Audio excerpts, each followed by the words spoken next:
I was 16 years old in 2 weeks. I just turned 16.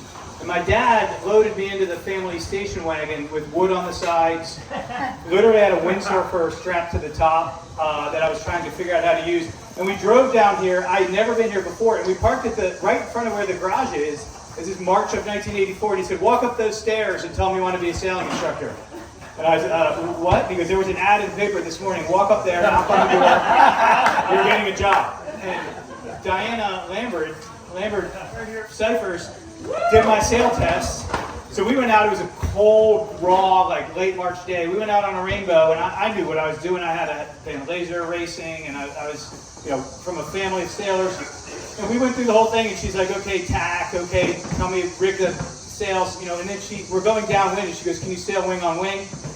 And I do what you do, like on a laser. I had the main sheet at the end of at the knot, so the main was out all the way to the shrouds, and it was pretty windy, and Diana goes, okay, now jibe.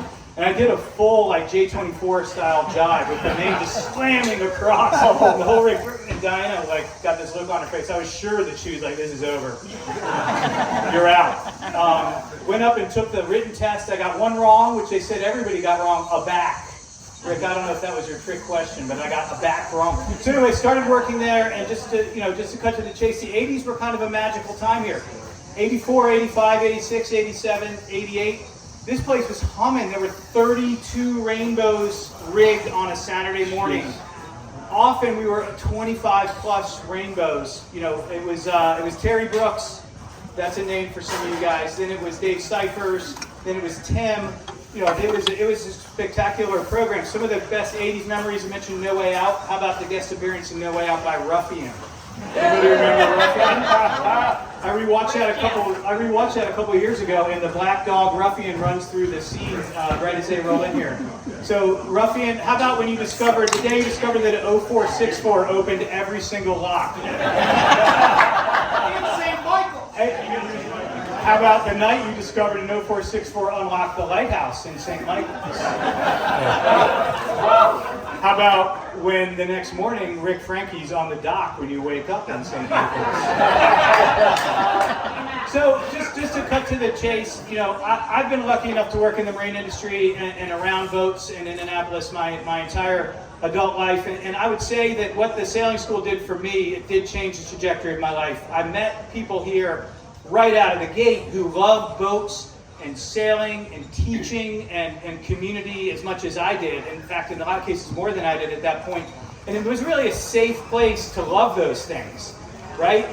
We were all, it was easy to be in high school. It was easy to be a lax rat or a whatever. But I came here and was suddenly surrounded by like-minded people, many of whom are here in the room. And it made it safe to love that sort of thing. And it was actually then became very cool to love that sort of thing. And, so a lot of the decisions I made in my 20s and 30s, including starting Spinchy on the kitchen table, et cetera, came from the confidence I got here. The friends I made here, the teaching I made here, getting a captain's license in a program that Rick put together at age 19. I was 19, Rick was not at that point. It changed the trajectory of my life, and I think about it all the time. I go by here in the summer at least once a week, and I look over there every time, and my heart has a little bit of a fond moment. So thank you for doing this, and thank you for coming, everybody. He's also been very generous afterwards, just in terms of giving us business advice, things that we might do at the school, or things to think about. So it's great, and tell us really kind of about the school and why you loved it. So I'll start off by saying that Rick and I talked a lot after the transaction. It was bittersweet for me, but that would go into a whole different conversation. Very good to call me and include me in decisions as we were transitioning between when I was here and they took over. Concur and echo everything you all said. I mean, he's done a phenomenal job with the place. And again, hats off to you. And again, hats off to keeping this going. I mean, this is really what Annapolis Sailing School is about. So I didn't know with my schedule whether I'd be able to make it here tonight. And I think Rick talked to me a week ago. I was on a boat under the Bay Bridge He's like, oh yeah, by the way, not only are you coming, but you're the closing speaker. So I went everything from 4-page speeches and what am I going to say. I do got to mention my wife, which we'll get to later, pulled on something very amazing called AI. She actually typed in Annapolis Sailing School 65th celebration. If we had more time, I would read it to you. It was a phenomenal speech. Anybody that knows me would have immediately known I had nothing to do with it. I'm going to go to a couple of your questions earlier. I'm going to add on to Rick Frankie. Best experiences and worst experiences. Rick mentioned Isabel. I can actually add on to that because at that point, I had been married for how many years? 13 years. My wife and I had 3 kids, 3 daughters in 3 years. So this happened at the end of September. My wife is at home with 3 kids under 3. One of them is 10 weeks old. And I decided that I'm going to volunteer with a lot of the people that are here, a lot of the people, unfortunately, that aren't here, Johnny Gavin and others, to spend the night at the marina to safeguard the boat show and the sailing school. Little did I know that the water got so high that the main access road on Debbie's property was 3 feet underwater. Wow. We were literally living on an island for 72 hours. My wife, on the other hand, was home with 3 kids under 3, no power, and about 90-degree heat. So the fact that I am still married to her is amazing. Because when I came home that night, that would have been one of my worst experiences. I wasn't sure she's going to let me in the driveway. Cruise prep, I wasn't going to share this, but Rick Frankie opened it. It's an adult crowd here. So, those of you that remember a whale pump screwed on a 2x6 piece of board that you manually pumped the holding tanks of the Annapolis 26s into a 55-gallon drum on a dolly. You then wheeled it up the dock over to the city septic in the back corner. By the way, the city septic's in the back corner of the property. And we would literally, with a funnel, that's how we emptied the holding tanks on the boat. It was the honey pot. It was a honey pot. Oh my God. Literally one person's job, sorry guys, you're done eating, was to stand by with the hose because occasionally that whale pump would get overloaded and would explode. And if you were in the forward cabin of Annapolis 26 with a whale pump pumping, well, you get the picture. So, a couple other quick notes and then I'll get into the meat about it. One thing I like to say about Jerry, and I think you still do it today, which amazed me, they hired a 15-year-old person who, yeah, I grew up sailing, but I was 15 years old. And on my second weekend here, they put me in boats with like old people like us. Me. There was no, you're 15. No, you had bad habits. No, you're not mature enough. No, you can't handle it. I mean, Jerry and Kathy literally took kids that were 15 years old and said, this is your job to screw up. And trust me, there was a lot of people that couldn't handle it and they screwed up. And there's a lot of us that 30, 40, 50 years later made it through really learning how to do it. And again, Jerry and Kathy, as most of you know, never had children. You never would have thought they liked children, but we were their children. And again, kudos to them for the amount that they did for us.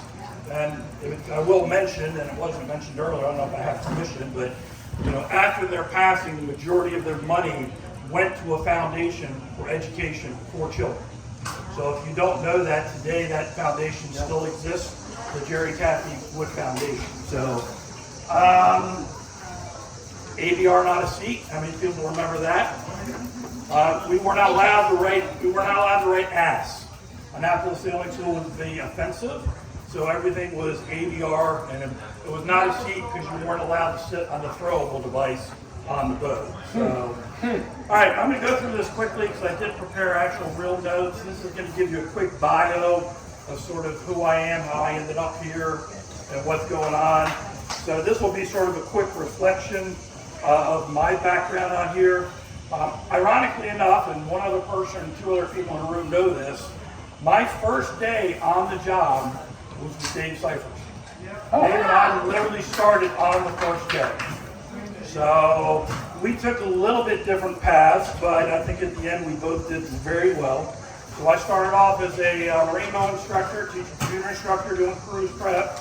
Was hired in the late summer of '79 by a gentleman by the name of Mike Strandquist. May he rest in peace, wonderful guy. Showed up to work in the spring because I was done with high school. I was ready to work, so I walked into the office and they're like, "Who are you?" This guy named David Jarowitz. I'm like, "You all hired me last summer." He's like, "You know how to sail?" I'm like, "Yeah, I work here." He's like, "All right, go down and clean the boat and start working." And then Dave was the manager for many years after that. Again, not to bring the tone down, unfortunately another great man. We unfortunately did lose, but wonderful guy. That started something that would truly change my life. I'm a military brat. I was expected to go to military school, graduate from college, have a degree, and be successful. Most of those things I didn't, but I'm happy. I'm very fortunate with what I've been given over the lives. Got the love of my life here, which I'll get into. But a sailing instructor, my dad was West Point. That's not a career. I went to St. Mary's College, Southern Maryland, marine biology major. Yeah, didn't make it through there because I liked this better. So I went from senior instructor to cheeky cruise commander. My fine memories are nuts to you know what, where we had 6 to 8 people across the floor of that. I remember Mark Rose up in the upper pipe berth that hung down, Cheeky Punch, Tim Murphy up on the fly bridge, and a lot more memories on Cheeky that I really can't repeat here in front of you. I got an opportunity after I decided college was not my path to go down to marathon. My experience was a little bit different than Dave's. I actually enjoyed marathon. I was in the marathon for a couple of years, several hurricanes, but it was a very challenging time in my life. But honestly, I learned how to be a sailing instructor down there because it was just me, the boat, and them. So it was another institution where Jerry's like, "Go down there, you'll figure it out." I got a real job in my line, your line of work. It was a real job. I answered an ad one day sitting up at the office for a private yacht captain. Now this is a powerboat, stink pot. I run sailboats, except for Cheeky, of course. They hired me. So I ran a private motor yacht for 3 years, continued to work here on the weekends, and then of course with the boat show. I remember a phone call from Rick Franke in early March of 1989 saying that our current manager, Dave Cyphers, was moving on and would I be willing to come up from Florida and the Keys and take over as the manager. And I couldn't have packed my bag quicker. That started a path that I just can't tell you. Coming in here as the marina manager, there's just not enough time, but I'll do a quick recap. Basically, that's what happens when you write notes. All right, so what stands out to me the most, not just the milestones and the achievements, but the memories that I basically will be etched in my heart forever. Forming friendships again with those I've known for over 30 years, and those are some unforgettable people. Cheeky, as we've mentioned, 24 boats on a cruise with a parka in tow. Social events here, not that this was a party school, but it was a party school. This group of people included just about everybody. There really weren't outcasts.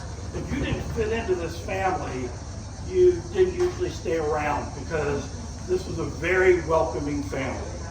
I can remember King's Dominion trips, countless gatherings at the Edwards Pool House, beach volleyball every Thursday and Sunday, and I'd raise a cold Budweiser if I had it, ebb tide with Johnny Gavin.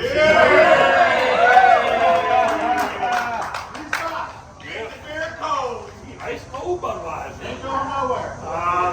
I would be remiss without saying, like Dave, and I'm sure a lot of other people who are not here and here, I was playing volleyball one Thursday night, and a girl from Ohio who was in town visiting her college roommate came down with her boyfriend.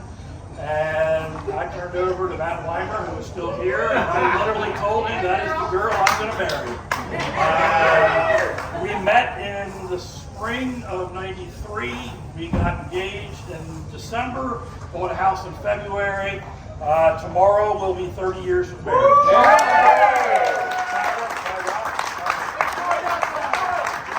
Not only did she put up with working 100-hour weeks at the boat show, 6 days a week, with Tuesdays off, running the sailing school. She has put up with so much in my life that some days I'm not quite sure why she's still here. So that's sort of my summary.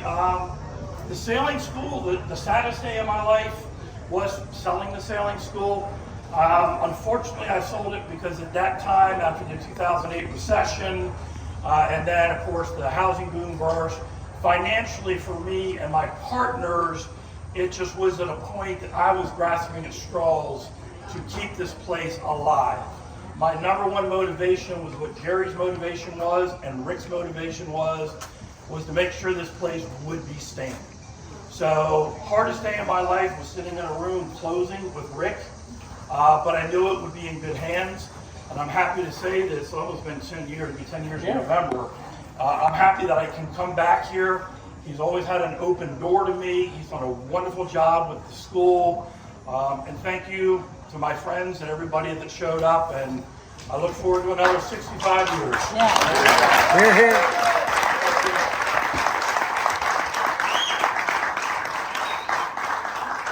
Well, Jenny and I really appreciate the stewardship. I mean, people have put so much into this and allowing us to take it over. And something I would say to you is, you probably know this, but you've really had an effect on a lot of people's lives. And two things I'll cite.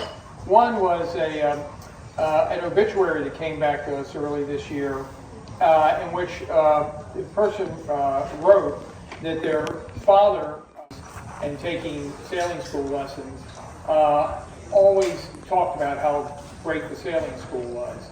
And this is, I guess, 40 years after he'd been here, and it shows up in his obituary. So the impact that you've had on lives, and most recently, we had a mother and a daughter here. Mother's by, I guess, 50, daughter 25. And she said, you know, we're the third generation. My father, who is 96, is still alive and still talking about the sailing school. And again, the impact you've had on people, you may have only spent a weekend with them, but the path you launched them on, and someone like Molly, you know, did you turn right or turn left? It may be that you taught them something, gave them an experience that really changed their lives. So I think you should, we thank you for all that you've done, but you should applaud yourself in terms of the impact you've had on people. So thank you.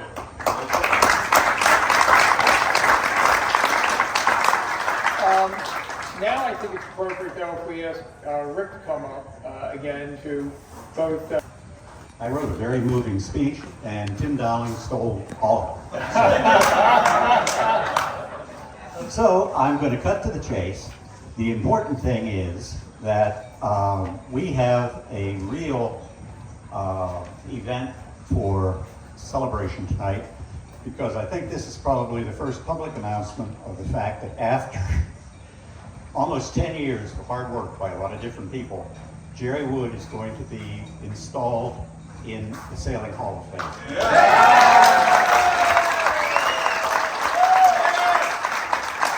October 2nd, the final at the Chicago Yacht Club, and I've been asked to handle his installation. And I know Jerry would make something out of that, but I'm not going to go there.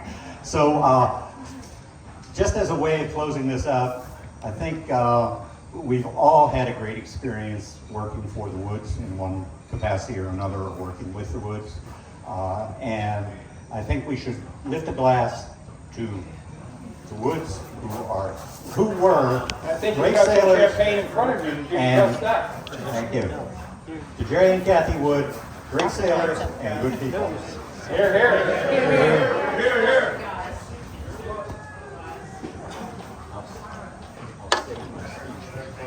Hey, you would- Nobody will tell it for you. Well, I was very excited to hear this. Now, I only know Jerry Wood really from the picture that's in our reception area. Jenny worked for him. I don't know if you want to add anything to that or...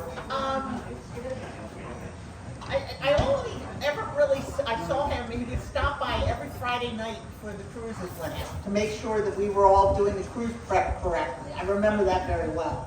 I remember having to deliver boats to his house and Kathy Wood saying that all the guys had to go without shirts, but the girls had to have shirts on.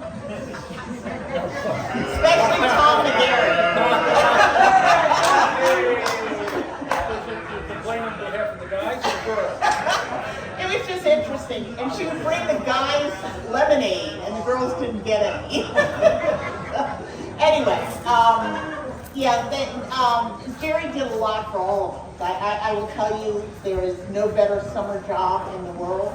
I did it for a lot of years, so it's something that I would never forget, and have loved it, and have loved owning it too.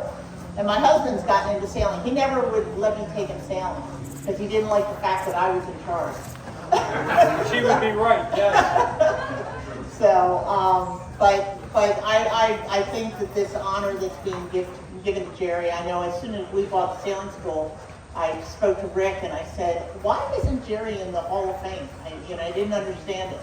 And he said, I've tried. I've submitted the paperwork and they just, we're not doing it. And we went up to the Hall of Fame and I spoke to somebody there and I said, what do you have to do? They said, just keep trying. So it's finally it worked. So